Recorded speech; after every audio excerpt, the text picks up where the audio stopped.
Hey friends, DrewCouver here. I've got a good one for you today. I've got a great one for you today, actually. Jim McMurtry and I have uncovered some more stuff. Well, actually, it was him that uncovered it through one of his people. But like him and I, we both have tons of people working underground, giving us information. Today, we have the following leadership priorities that was given out by a camera with someone in the seating area. These are the 6 leadership priorities for the 2026-2027 year.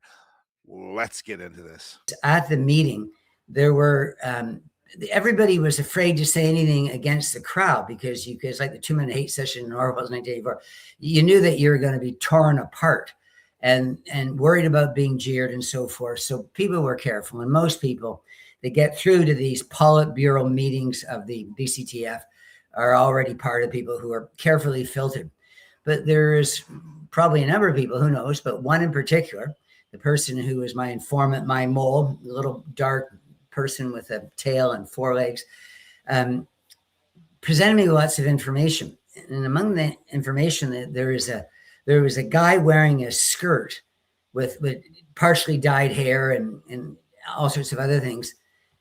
And he was elected, the trans person, but it was he was elected onto the executive. So if the executive is pushing trans stuff. Is this right? Is this this year? So this just happened a couple of days ago. So a man that was wearing some interesting clothes is now been elected to the executive of the beach species. Yes.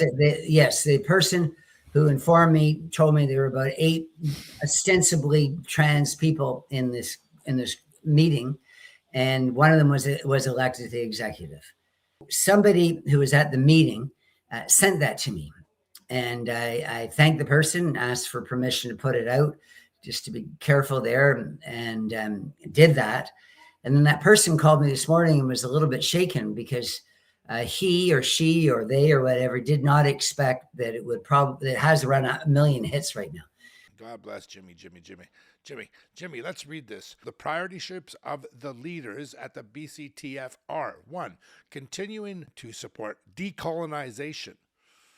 That means break down every barrier that was created for the opportunity of all peoples coming to Canada to bring their families here and learn in a positive manner. They're going to do this within and outside of their structures and advocate for Indigenous peoples' struggles.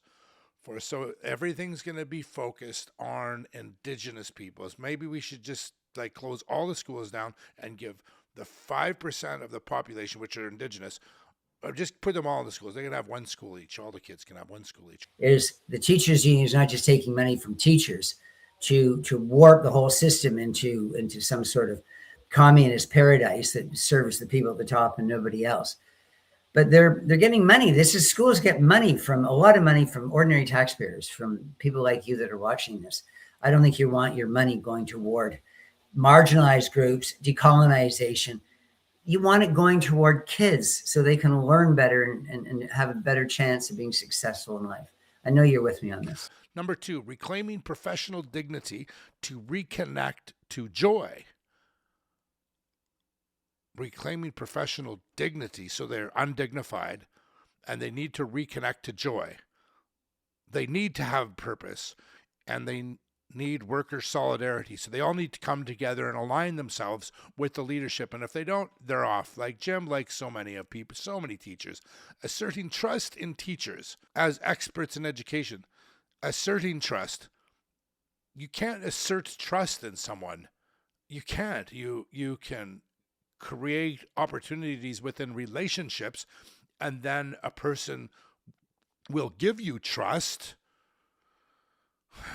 I haven't heard you say the word student. I haven't heard you say how to improve their learning. I haven't heard you say anything about... Wait a second. Enhancing local and member political organizing capacity towards electing progressive school trustees and mobile.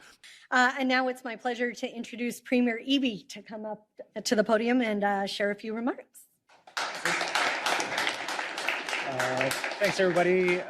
Great to be here with you. Thank you for the welcome to the territory. It's great to see you both here. This is where we need to find a whole bunch of people across the province get band together, become school trustees, and ex-ARC, ex-SOGI 123. It's the only way we're going to do it, because now they've got a hold of everything. It says right here.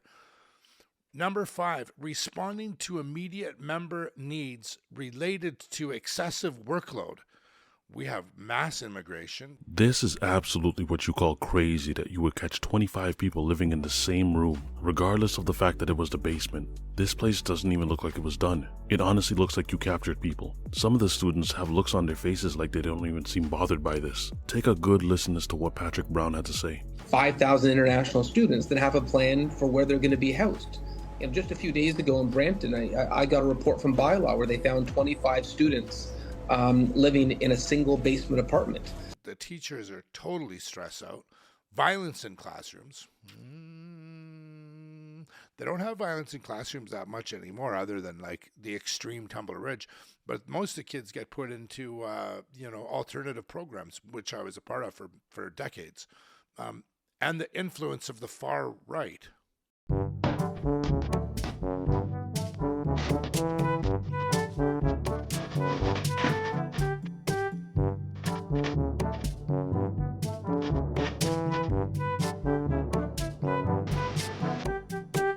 Oh, that's why when you try to go to your elementary school in your neighborhood, friends, and try to walk on to their field at 3:30. If you don't have a kid or not, just try to walk on as an adult. I know elementary schools within the Lower Mainland, within actually Vancouver, Burnaby, that there's signs on the fence saying no guests allowed, no parents allowed on the property. Can you believe that? It says that. I guarantee you. I have the receipts. If you want them, ask for them. I'll definitely send them. And here we go. The far right. I'm the far right. God bless. Number 6, enhancing support and protection for members experiencing marginalization. Well, this doesn't make any sense. I think Jim says it best.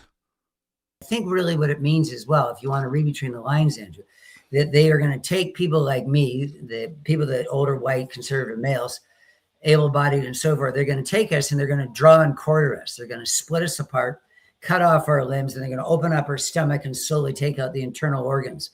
I really don't think there's any limit to what they would do to anyone that doesn't buy into this, because what they're trying to do is completely rid schools of anybody older. So it's not just white people, but particularly white people, but older who thinks in the old way. And that's also a very Orwellian. There's an old way of thinking and a new way of thinking. So they don't care who they hire at a young age because they're going to indoctrinate them. But I think the most marginalized people in the school system truly are older white males who are independent thinkers. Why would a union take money from people who are on the political right, regardless of how far that is, and demonize them? They have no business taking money from anybody who's right wing or center right or whatever, if they're going to demonize them. I'd hate to tell you this, but I'm just gonna, because I'm a man and you're a man, and I can give it to you and you can take it. You fucking signed up, bro, to be a teacher, and therefore you are not allowed to say anything. You pay money into unions to like make the best decisions for you. Unfortunately, for decades, people like Jim, my friends, they trusted in the environment that they were working in, and the environment that they were working in was there for students, to help students learn 2 + 2 + 6 + 8, take away 2 - 5 × 3 divided by 5 = 2.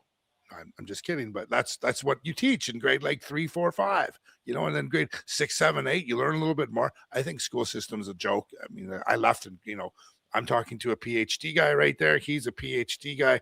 I'm a grade 9 guy. I left school in grade 9, right?